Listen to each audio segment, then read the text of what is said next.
তা আমরা সবাই আজকে মকর সংক্রান্তির দিনে পুণ্যার্থী যারা স্নান করছেন, পুণ্য স্নান, তাদের সঙ্গে মিলিত হচ্ছি, শুভেচ্ছা দিচ্ছি এবং বিভিন্ন জায়গায় ভান্ডারা অন্নপ্রসাদ বিতরণ হচ্ছে শাকাহারী খাওয়ার, সেখানে আমরা সেই বিতরণেও অংশগ্রহণ করছি এবং কোথাও কোথাও বয়স্কদের কম্বলও দেওয়া হচ্ছে।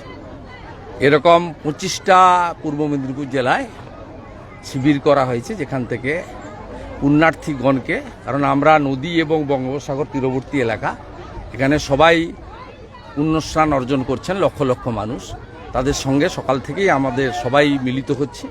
এটা একটা আমাদের সনাতন হিন্দুদের বড় অনুষ্ঠান, আর এবারে বিশেষ মাত্রা পেয়েছে মহাকুম্ভ। আমি আপনাদের মাধ্যমে আমার নন্দীগ্রামের বিধানসভার জনগণকে বলবো, এর আগেও অযোধ্যার রাম মন্দির দর্শনে যারা সহযোগিতা চেয়েছিলেন আমি দিয়েছি, যাদের আর্থিক অবস্থা খারাপ।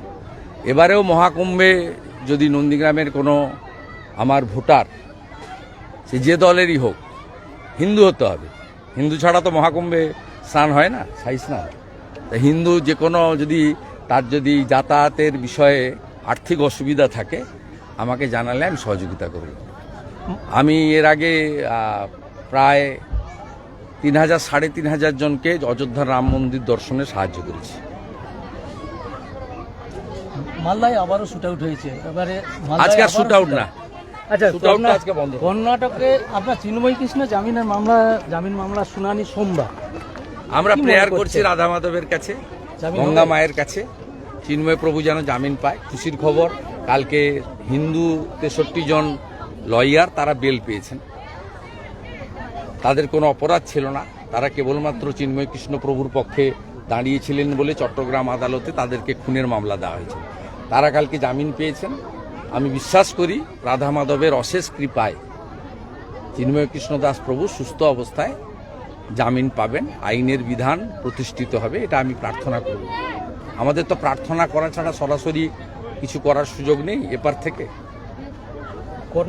কর্ণাটকে তথ্য পাওয়ার পরও এ রাজ্যে স্লাইন চালু থাকবে। গরিত অপরাধ, হত্যার মামলা হওয়া উচিত স্বাস্থ্যমন্ত্রী এবং স্বাস্থ্য সচিবের বিরুদ্ধে। 13ই ডিসেম্বর 2024 কর্ণাটক সরকার জানিয়েছিলেন যে এই কোম্পানির স্যালাইন এবং ওষুধ নিষিদ্ধ। এরা 6ই জানুয়ারির পরে ঘুম ভেঙেছে।